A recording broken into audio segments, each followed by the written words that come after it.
各位同学，大家早哈！我们今天要进行继续的课程。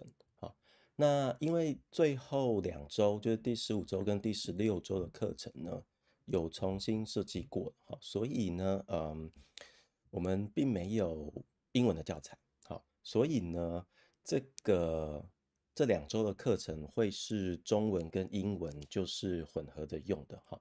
所以，但是主要是应该是用英文讲，但是我都会用中文再补充，哈，要确保我们留下了中文跟英文的教材，哈，因为我们还是课堂上有一些英文的同学，好吗？那这2周比较特别，哈，是最后的部分呢，是我想要给各位看跟 Intrusion Detection 还有 Anomaly Detection 里面，尤其是在实战的当中，就是真正在做这些事情的时候，用Neural Network 做的时候。真正的code长什么样子，那他们跑起来跑效果怎么样，然后怎么样真正写这样的code，比较不是玩具型的，就是介绍了哈。所以我们会有这2周都会有2个部分，一个是 paper 的 reading， 好，就是我们会有一些历史背景跟一些经典 paper 的介绍，那我会大致上的跟各位带过一次。那我上面已经做了paper 上我都已经做了一些记号了哈，就是你要读的地方。第二个比较大的部分是 code review， 就是真正的那些 code 是怎么写的，然后跑起来大概是怎么样子。那这2周每一周可能会有3、4个不一样的，那希望你能够理解内容。那希望这些 code 就是对你写 final project 是有帮助的哈。好，那这是这2周的设计哈。那再讲一遍，就是因为没有英文的教材，好，这是比较新的内容，所以我们待会是中英混杂的哈。那另外有一点是说，上一周最后中文的那个部分有一些问题哈，那我有做了一些剪辑，我会在今天的前半部再 revisit 一些关于 language model 的内容。那同样就是中英文一起讲哈，因为英文的地方他们也可以顺便复习一下，所以我们会第15周的时候，我们今天的大概第1个小时会 revisit 一下 language model， 然后后面才会讲那个 paper 跟 code。那第16周就是 paper 跟 code， 好吗？分别是 intrusion 跟 anomaly detection。好，那课程就开始了哈，那我们就中英混杂要开始讲了哈。Good morning, students. In week 15 and 16, okay. Because the material is quite new, so we need to record a new video for the intrusion detection topic and anomaly detection topic. So I will use English and Mandarin interchangeably to explain some concept of intrusion detection and anomaly detection. And basically, these 2 weeks, we will go over some. First is the basic concept of intrusion detection. Basically, I'd like to use some classic papers. Okay, for example, as you see right here, an introduction to intrusion detection and some brief history about intrusion detection and an additional material, shallow and deep neural network intrusion detection system. So basically, I already made some highlight in the PDF file. So and we will go over those paper very quickly to make sure you understand what is the basic concept of intrusion detection and some brief history. And then we will cover some codes, real-world codes, to teach you how to write a very complex intrusion detection system, especially on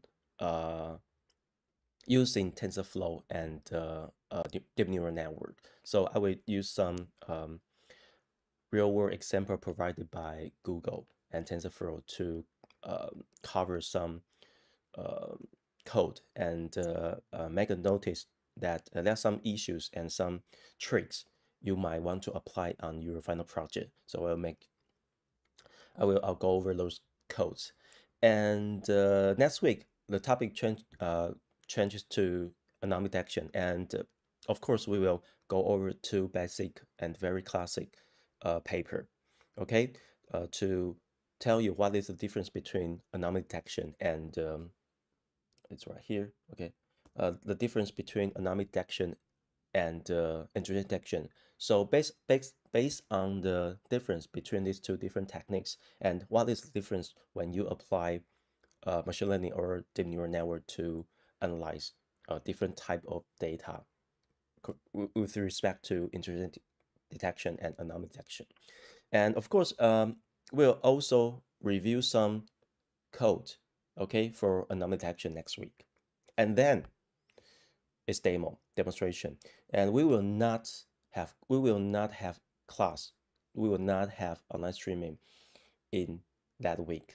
So because we'd like to make sure you you have prepared your final demonstration, final project, okay? So we don't do demo that week. We simply just, you simply just give us your PDF files and your code, and we will grading your final project that week, right, at 17th week. And the final week will be the exam. And you we will give you the collab file before that week. So you may have about 1 week to write your final exam， 好吗？好，那第17周我们下周就不 demo 了，你就交 PDF file 上来就可以了。那第18周就是 final exam， 那跟期中考试差不多的。Okay. The first hour of this week, we will cover some. We will revisit some basic idea of language model. Okay, so that make sure you understand what's going on, so that you will not miss anything in when we review those codes. Okay, so let's go here.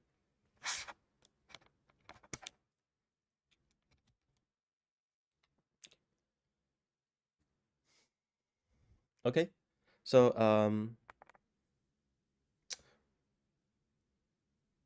we will try to revisit two important topics in the very first hour.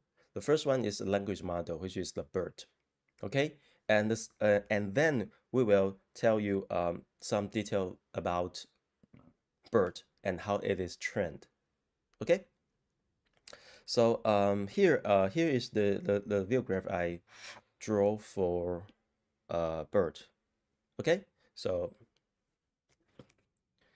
here is it.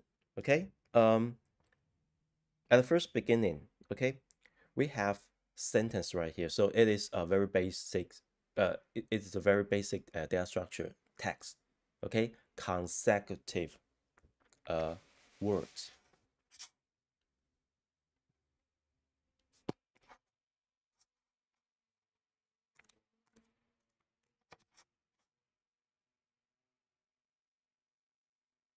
Okay, consecutive words. For example,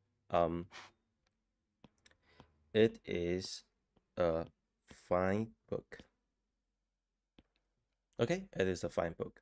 Okay, so basically, before you feed your sentences, okay, the language you want to analyze, you want to transfer it to a vector-based structure, right? So basically, you need a tokenizer. So there is a hidden tokenizer. It tokenizes your sentence into words, okay? And also the tokenize usually, okay, it is created by the language model itself. So usually you don't need to create your own tokenizer, okay? And next hour, when we review the TensorFlow code, you will see there is a layer provided by TensorFlow keywords. So you just simply use it. But I will tell you how it works in the next hour. Okay, so basically the tokenizer will tokenize the entire sentence into word pieces. So at the right hand side, you can see that we have token 1, token 2, and token T. It fragments your sentences into words, which is tokens. Okay, and here for the BERT language model, there's a very important concept, which is the CLS token. CLS token is a special token which is not the word you use in your sentence. It is a artificial token. OK， 它是一个在 BERT 里面会有一个比较特别的 token 叫 CLS， 它是 class 的意思，它不是你的任何字，所以它有一个角括弧括起来。它的意思就是说这一句话的意思啊，它是 class 的意思，但是实际上的意思就是说我想要做一个虚拟的 token， 这虚拟的 token 呢能够表示这一整句话，但是后面的 token 表示的是每一个 token。Okay, so the CLS means that is the token that we use to represent the entire sentence. And T1, T2, T3 to TT, those tokens are represent each word in your sentence. Okay, so basically, you simply just use the tokenizer to tokenize those sentence, and the tokenizer will tokenize the sentence basically based on the white space, based on the punctuation, and something like that. Okay, it will automatically tokenize your sentence. Okay, so here we have the blue vector. Usually, okay, we use some techniques like bag of word or one-hot encoding to represent each words. For example, blue color, right? So for example, if you have a vocabulary dictionary, so the dictionary has a lot of vocabulary, right? So maybe the first vocabulary stands for the second one is, the third one is are, something like that. Okay, so you have a vocabulary size, which is your size of your dictionary, right? So you index your vocabulary. So for example, that is the first index, second, third, until the size of your vocabulary. So basically the blue vector can be one-hot encoding. So the first word right here, okay, I use the red color, okay? The first word is this. The second word is. So based on your dictionary you made, so the vector right here, okay, the blue color right here, it might be right. Okay, that is. So to check, to look up your dictionary, is your second vocabulary. So for one-hot encoding, you write 0, 0, 1, 0, 0, etc. Right? Because S is right here. It is the second vocabulary. So S becomes 0, 0, 1, 0. Okay? Because that is the first one. That is the second one. And usually we don't use the very first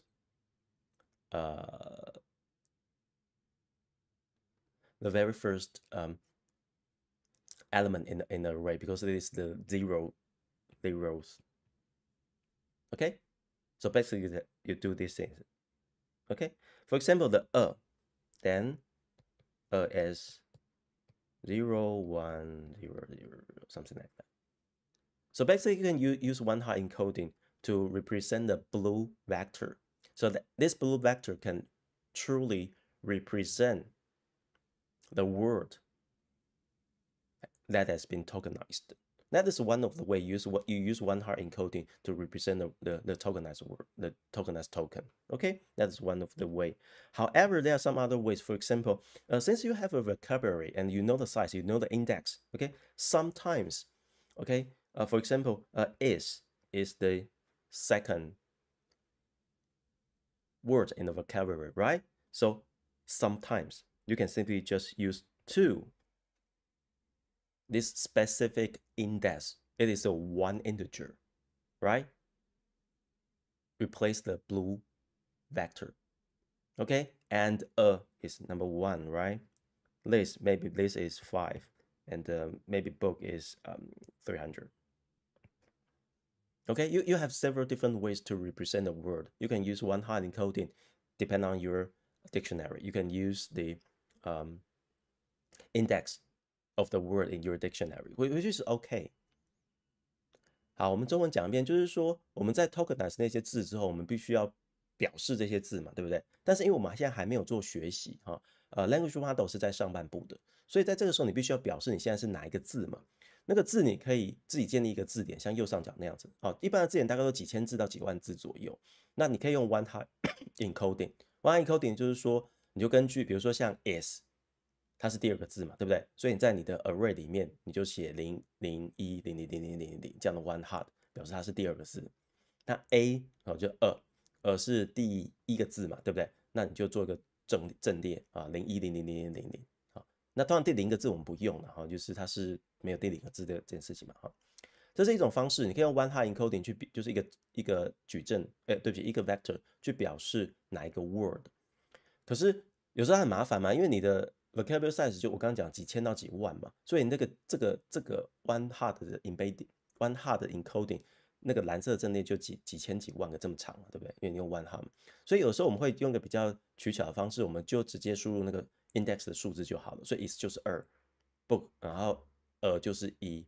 然后 book 可能是300，就是看它的 dictionary 里面哪个位置，好吗？那这样子我们就可以先暂时脱离掉文字的部分，改用一连串的整数数字或是 one-hot 的 vector 来表示我们现在的 words。Okay, so that we can use either the index or use one-hot encoding to represent the word that has been tokenized by the tokenizer. So we don't have to deal with text right now. Now it is a vector or it is a bunch of integer. Okay, and the green part, since the BERT is a language model and it's very sensitive to what is the position of this word in the within the entire sentence, so you have to encode the position information of this word when you use those words as the input of this language model.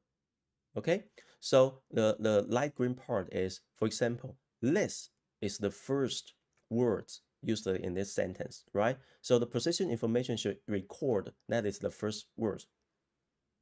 Is this the second word? Is the third word? And book is the last word.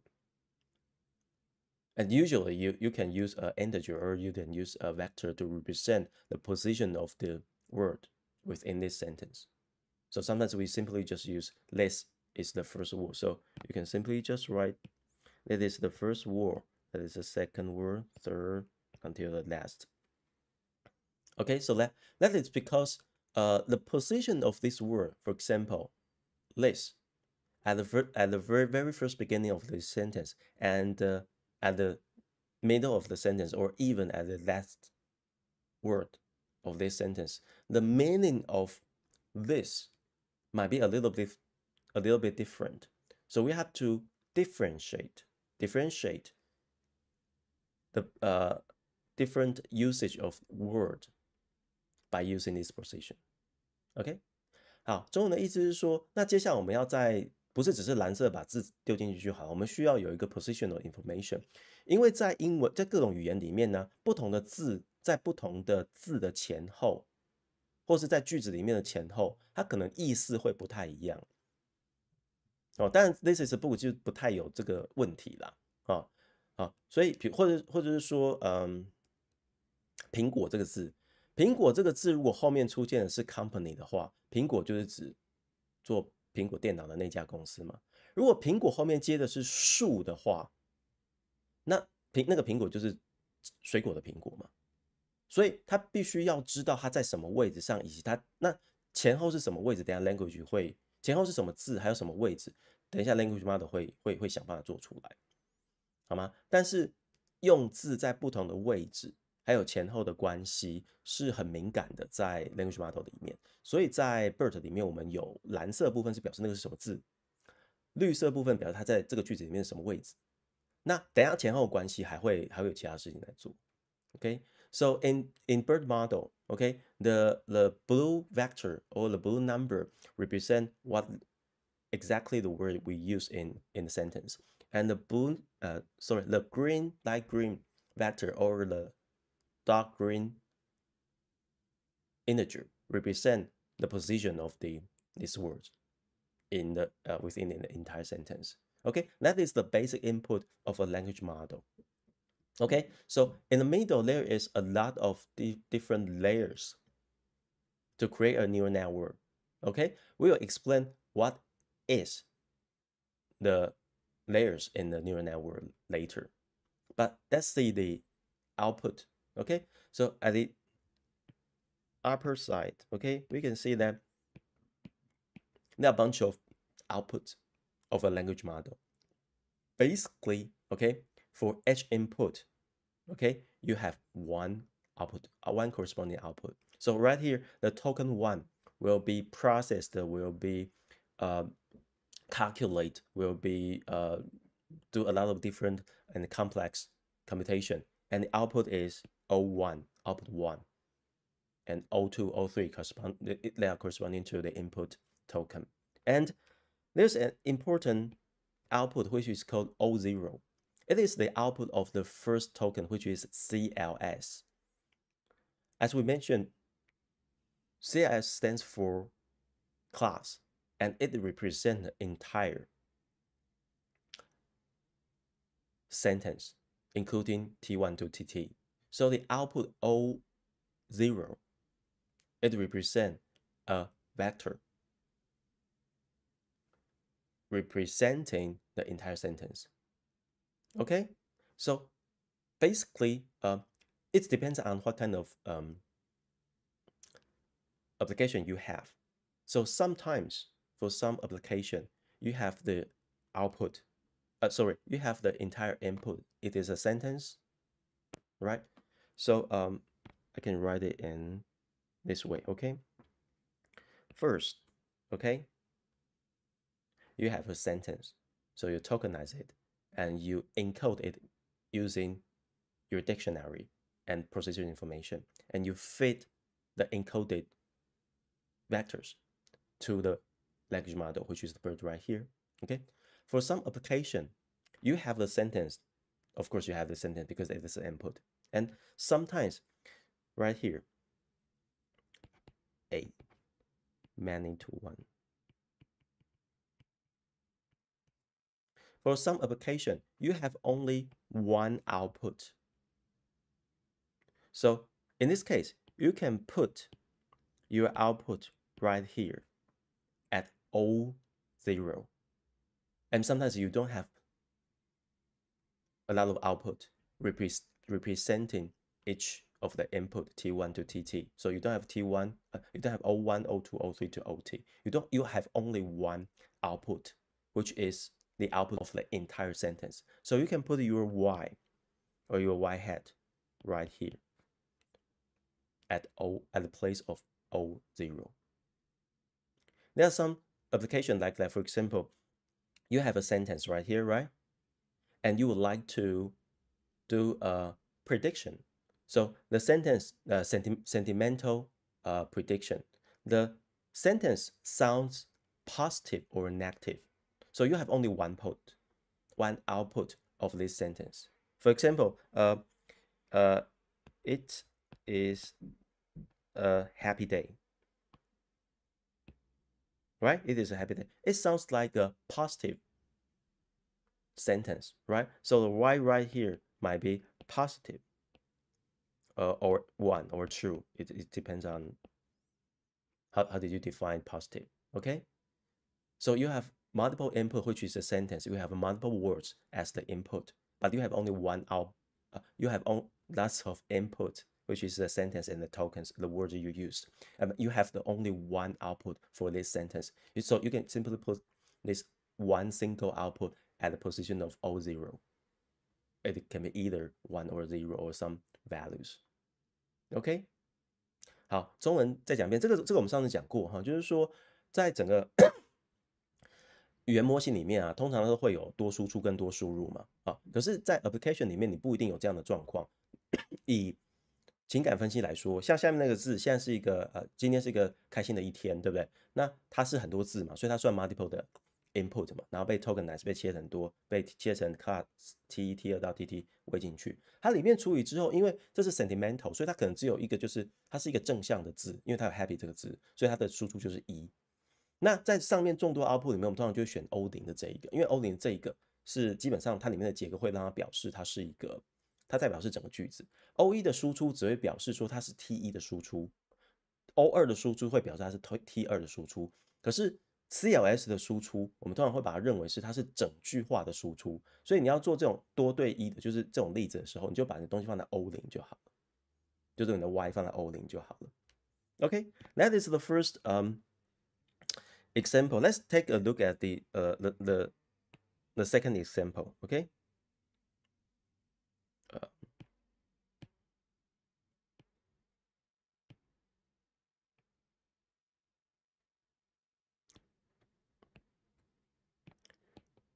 I use another color. Okay. The second example might be right here. The second example is many to many.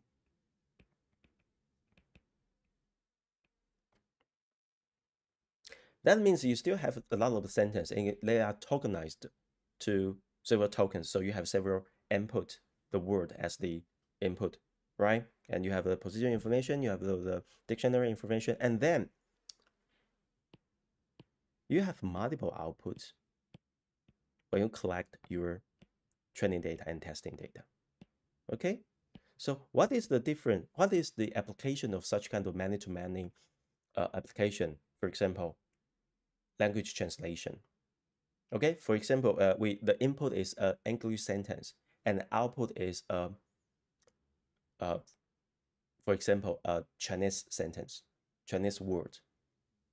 So basically, the word this or it right here, it should be translated to Chinese. So the O1 is the output of T1. However, because the language has several different rules or constraints, so it is not necessary the O1 output is exactly the translation of T1 because the language model will take a look at the entire sentence in the neural network and try to check what is the best Chinese word should be output at O1, considering it knows T1, T2, T3 to TT. So basically, it reads all the entire tokens in the neural network and then decide what kind of output should be firstly output at O1 and then O2, O3, OT, etc. So that is called many-to-many application. 好，中文再讲一次哦，这也是上次讲过哈。有的时候我们会有这种现象，就是我们用一个language model，它是多对多的，就是输入是句子嘛，所以输的句子一定是多的啦哈。那所谓对多像翻译嘛，上面讲过哈。T1，比如说下面是 This is a book，那上面要翻这是一本书嘛。可是，比如说a book 的是只有 T 在 T3嘛，对不对？可是中文通常会 O3的地方应该是 O3跟 O4应该会分别输出译本。好，因为中文没有，因为英文没有量词，但是中文的量词很多嘛，你那个本这个字要跑出来，因为后面是书，对吧？所以多对多的时候，这个 T1 的输出不一定真的正对着 O1，T2 的输出也不一定正对着 O2。好，他会看这个语言的学习的状况，输出 O2、O3、O4、一直到 OT， 而且不一定是一对一的。好，这种是多对多的，这也是常用的。好吗 ？So basically, there are different type of applications. So you have to decide what kind of structure you like to you need to apply when you use language model. Okay. Often, most of the application we learned in the class or the example given by the TensorFlow, they are many to one. We will show you the example next hour. Okay, so but what exactly in the right here in the neural network, the layer used in the BERT is not like the layer we teach you in the class. It's not a convolution. It's not a dense layer. It is much more complex. So here is an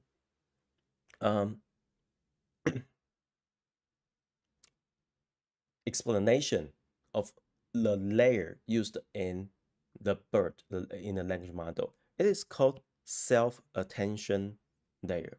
And in the TensorFlow or in the Keras, you can simply just use the self-attention layer. Okay, you don't have to. It looks quite complex, right? That is only one layer, but it has several different complex computation in one single layer. OK， 好吗？在 Keras 跟 TensorFlow 里面，我们刚刚上面不是讲那个 neural network 嘛，对不对？BERT 嘛，里面有很多层，可是它不像我们之前教的，就是什么 CNN 啊，或是 RN 啊、Dense 啊那种比较简单的层哈，它里面的它们的计算比较复杂。我们现在看到这个图里面是只有一层而已哈，那它会堆叠很多层哦。那在这一层里面呢，基本上我们等一下会来看一下里面的内容啊，我们只会大致上过一下给你看一下感觉而已哈。但是实际的运算呢，我们就还是交给实际上的运算跟微分的那些事情，还是就交给这个套件来做了哈。OK， here is the one layer of the attention layer. Okay, we use the word self-attention layer. Okay, the self-attention layer, you can see that the input is at the bottom side. Okay, so here is the input.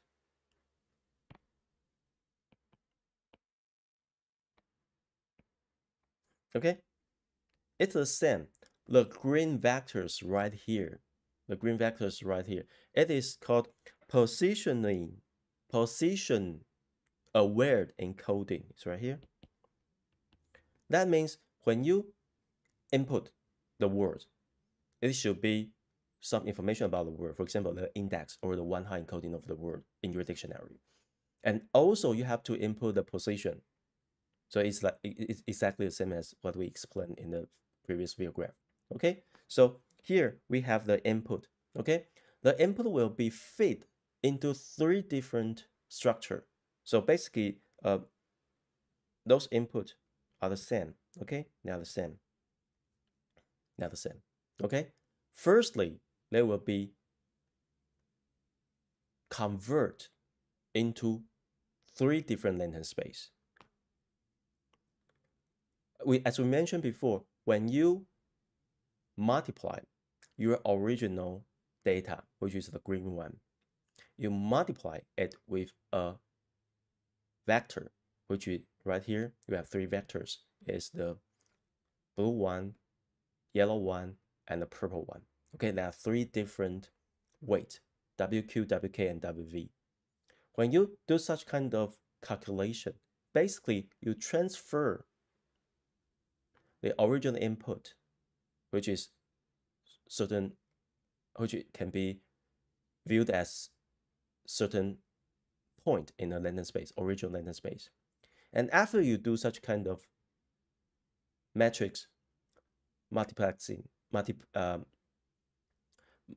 multiply, it will be converted into a new length space. Okay, so we have 3 different vectors right here. So now we have 3 different new length space. You feed the input into 3 different weights, and those weights will create another new length space. OK， 好，中文是说我们这里有输入嘛，是绿色的，那它应该是个矩阵阵列的样子，或是 vector 的样子。那我们前面一直讲过很多次哈，我们这里有3个不同的 weight，WQ、WK 跟 WV， 它们分别代表不同的意思哦，等一下会说。那我们做一个矩阵乘法的意思，不就是说做一个空间中的向量转换嘛？它是一个延伸跟扭曲嘛？那看里面有没有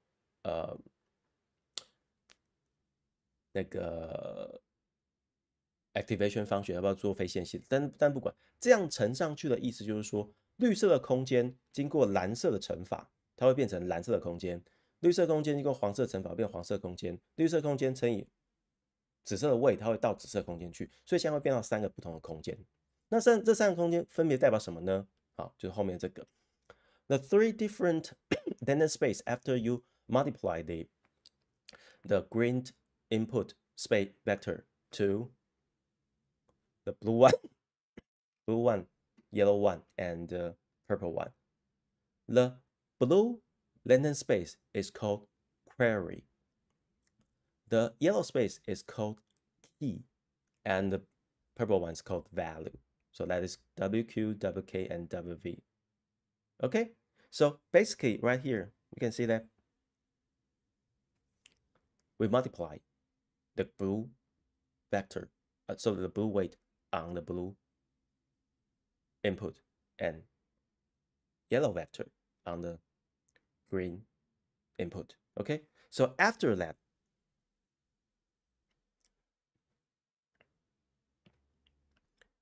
although in the document we have only one error right here, but basically they multiply it separately. Okay, so you can simply says, okay, we have two different arrows.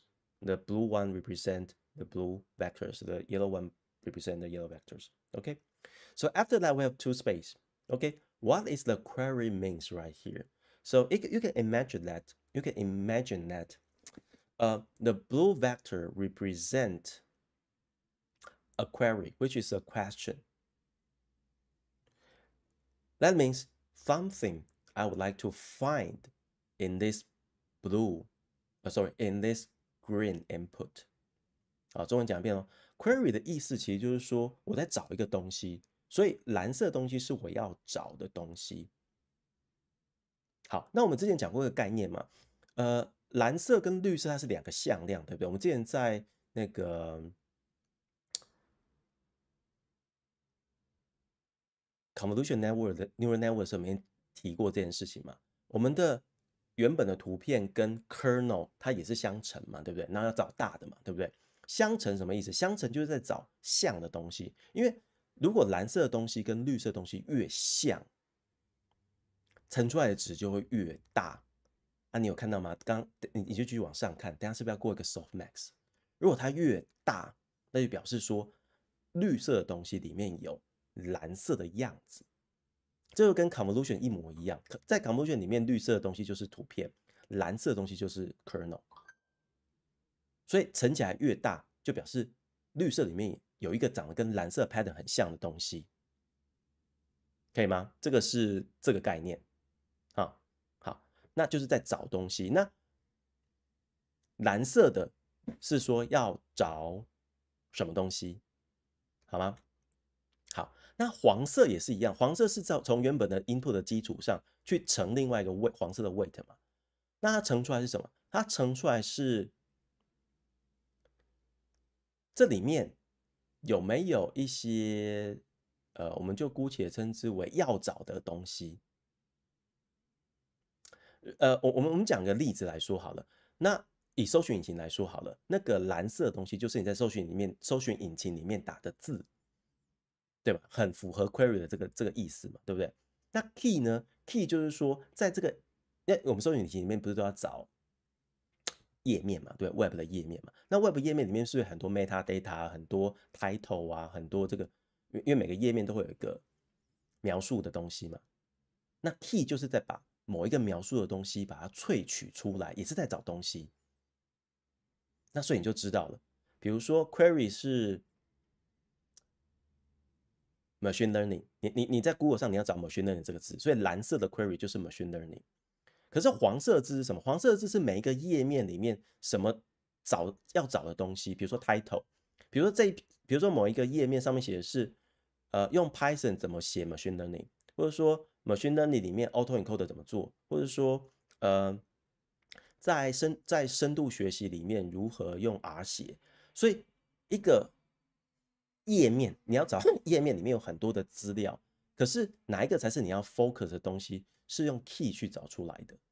所以 query 是 query， 你要找什么东西，你下的值 query。key 是那个文章里面有什么东西值得被你萃取出来的，好吗？比如说影片的 title， 比如说我们今天接的影片叫做 DS4CS 嘛，然后后面是 anomaly detection 嘛。虽然我这里面这个字里面，我的 title 里面没有任何跟 machine learning 有关系的东西，对不对？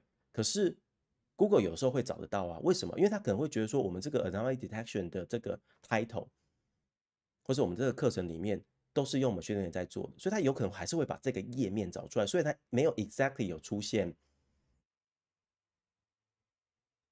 machine learning 这个字，或者是说我们在找图片的时候，这是蛮明显的。比如说我要找超人，所以我的 query 就是超人这2个字，或是 Superman 这2个英文字。可是 Superman 在找图的时候，图里面没有超人这2个字啊，也没有 Superman 这个字啊。可是超人有个形象的样子，对不对？就是蓝色衣服嘛，红色披风嘛，所以这个 key 就会是那个蓝色衣服跟红色披风的那个形容。好，这听起来有点抽象啊，但是就是这样做的。那所以往上看嘛，他后面再做一个简单的 scaling 之后去做 softmax。为什么是 softmax？ 因为他们要看这一对的蓝字跟这一对的黄字有没有匹配，然后是不是最大的？因为我们刚刚讲过，乘起来越大，表示它越像你要找的东西。所以左边的蓝色乘起来越大，意思是说它越像 Superman 这个字；右边的黄色，意思是说它在这里面要把图里面的建筑物拿掉啊，把路上的车拿掉，只要把超人拿出来就好了。只要知道它应该 focus 在什么样的 key 上面就好，好吗？啊，这有点抽象哈。好，那我英文再讲一遍哈。So right here, the blue vector, okay, the name is query. For example, if you would like to do a search on Google for an image, and you can input a query word which is for example Superman. So basically, the blue vector will try to extract the information from your input, which is the green one. So match where is the word Superman is. Okay, so that is a query. So the yellow part, which is the key. For example, we would like to search an image on Google by using the query word Superman. But you would like to search an image, right? There are certain metadata or description on this image. For example, there's a caption on this image. And the caption, maybe it includes the word Superman. And maybe it includes some other word, which is may not exactly Superman, for example, superhero. And some other, for example, a superhero standing on the building, for example. So basically, on the building is not exactly what you would like to search, right? Because basically your query word is Superman. But in this sentence, superhero on a building, the word superhero might be what you want to match. So that is the key. So basically, your language model will given a key, given a query, and try to find if there's a keywords in the data. For example, in the caption.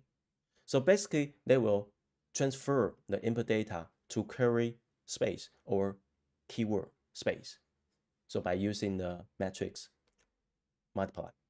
Okay, and then the scaling is just a scaling. And they do softmax. Softmax means they would like to pick high value, right? Higher value. So that means, of course, there are several different queries and the keys in the layer. Just like we have several kernels in the convolution neural network. So there will be several keys and several queries, and they will be applied on the input by using matrix multiply. And then if the value, the result is large, that means the query find some specific pattern in the input, and the key also find specific patterns in the input. So we do softmax at the top of the layer. So after that, we can know, okay, if I have a query key, if I have a query which is Superman, and the key finds some important information in a sentence, for example, superhero standing on the top of the building. Okay, the key will filter out on the top of the building. Will only preserve superhero by using the yellow vector and the softmax. And the left-hand side, the query Superman will try to find where the Superman is in the entire sentence, which is the green input. So after that, we have those two information. We know what is exactly the current query is, and we know what is the extracted information from the key. And then at the top right here, which is the purple one, those information will be jointly considering with the value space. The value space means, for example, the green vector is a sentence, or it is an image. So it will try to say, okay, your query is Superman, and your key is superhero. Okay, they're related. So the value means what exactly the value would like to output from this layer. So they do another matrix multiply. They times the result of your query key on the value in the space. For example, if the value right here is an image, so the left-hand side is keys and queries, right? So the right-hand side, the values will output a shape of the Superman in the image and output the image. Okay, but if the green input is a sentence, right? Then the right-hand side of the value weight will output right here. They will output the word superhero right here, and it will ignore the standing on the top of the building, the sentence, the rest of the sentence. They will only output what you need, considering the query and the key. Okay, and of course the output is aligned with the encoding and the embedding in your dictionary. So there will be a output right here. So that is only one layer. So basically we can have multiple layers, just like we have multiple convolution neural network layers. And for each convolution neural network, it has a kernel trying to find specific pattern, right? So right here, we still find specific patterns. Those patterns are words, keys, queries, keys. And the output is some kind of value in the value space. OK， 好，那中文就是说，左边是你想要找的东西嘛，可是右边你要输出啊，所以你必须在要给个新的空间，把那个东西输去到下一层里面去。其实这个还蛮简单的。好，它结构大概是这个样子的。那实际上它的解释当然可以非常复杂，因为里面还有很多奇怪的结构，但是我觉得这样就够了。所以右边我们有个例子啊，就是说如果你想要找电脑 PC 这个字的话，对不对？你的 key 可能就是一张图片了啊。假设是一张图片好，那 P 这个字的话，那个 key 很有可能就是这个图片的 title description 或是一些其他的 metadata 的参数。可是那个 value 是那张图片里面真正的那个 PC 的那些 pixel， 那要往外输出到另外一层去。好，它的概念是这个样子，这样子的。好，我们这个小时就先停在这边。那我们不会再讲太多跟embedding 有关系的事情了哈，我们就等下就换去看 code。好，各位 stop right here and we'll go to review some code and papers in the next 2 hours. Okay, please come back at 10:15. Okay, 10:15. Thank you.